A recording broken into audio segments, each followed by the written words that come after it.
भगवान एग्जिस्ट करते हैं या नहीं करते हैं एंड आप किस प्रकार के भगवान में मानते हैं। ये जो आइंस्टीन की फोटो है ना, ये 1951 में ली गई थी। This is original photo. Photographer बोला स्माइल दो, आइंस्टीन बोलता है आइंस्टीन ह्यूमैनिटी के सबसे इन्फ्लुएंशियल ह्यूमन बींग्स में से है। Like Bhagwan Buddha, Jesus, Mohammed, Newton, right in the same league. Einstein क्या सोचता था भगवान के बारे में? आइंस्टीन से जब पूछा गया तो आइंस्टीन कहता है कि I am not an atheist. Einstein believed in Spinoza's God. Spinoza ये एक 1650 के समय में रहने वाला एक फिलोसोफर है। एम्स्टर्डम में रहा करता था और इसने एक कॉन्सेप्ट दिया था गॉड का, जो कि थोड़ा सा डिफरेंट है रिलीजन के गॉड से। रिलीजन का जो गॉड होता है वो गॉड रिस्पॉन्ड करता है अपने भक्तों को। वो उस गॉड के अंदर ह्यूमन क्वालिटीज होती हैं, वो गॉड की स्टोरीज होती हैं, उनकी कहानियां होती है। लेकिन स्पिनोजा का कॉन्सेप्ट जो है वो थोड़ा सा ज्यादा स्पिरिचुअली इंक्लाइंड था। स्पिरिचुअली इंक्लाइंड का मतलब ये है कि वो पूरे के पूरे यूनिवर्स, पूरे नेचर को गॉड मानता था। God is nature and nature is God. उसकी भाषा में कहें तो डुएस सिवे नेचुरा, मतलब कि भगवान ही नेचर है, नेचर ही भगवान है। और आइंस्टीन का भी जो गॉड के बारे में विचार है वो कुछ इसी प्रकार का सिमिलर विचार है। वो कहता है कि मैं स्पिनोजा के गॉड में बिलीव करता हूँ, मतलब ऐसे भगवान में जैसे कि रिलीजन वाला मानता है, जो कि ह्यूमन एक्शंस के बारे में चिंता करता हो, जो कि किस्मत के बारे में बात करता हो। कहता है कि ये थोड़ी सी बचकाना हरकत है, ये बच्चे लोग मानते हैं। नाउ आइंस्टीन इन्फ्लुएंस में हो सकता है सेकंड नंबर पे आ सकता है। Einstein unarguably one of the smartest brain to ever walk on the earth है। मतलब जो आदमी रिलेटिविटी के बारे में सोच के उसकी मैथमेटिकल इक्वेशन दे सकता है, मतलब अनपैरेलल्ड, वो सिंबल है ह्यूमन जीनियस का।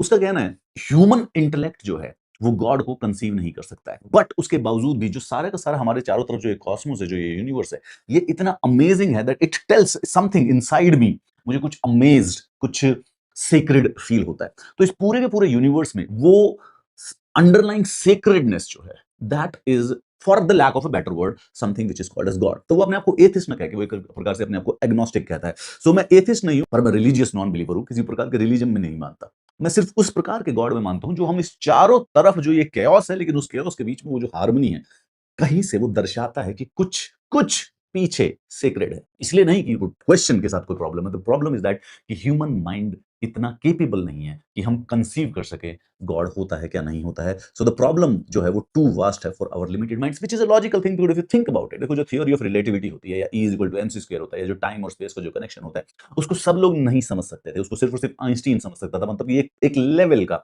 इंटेलेक्ट चाहिए, एक आईक्यू चाहिए, एक इंटेलिजेंस चाहिए। उस इंटेलिजेंस से नीचे के जो भी लोग हैं वो उस चीज को नहीं समझ सकते जो आइंस्टीन सोचता था या आइंस्टीन समझता था। सिमिलरली उसका कहना है कि भगवान जो है, गॉड का भी जो कॉन्सेप्ट है वो इस लेवल का है कि humans simply doesn't have the basic intellect to understand it, and hence I kind of believe in these Spinoza's God।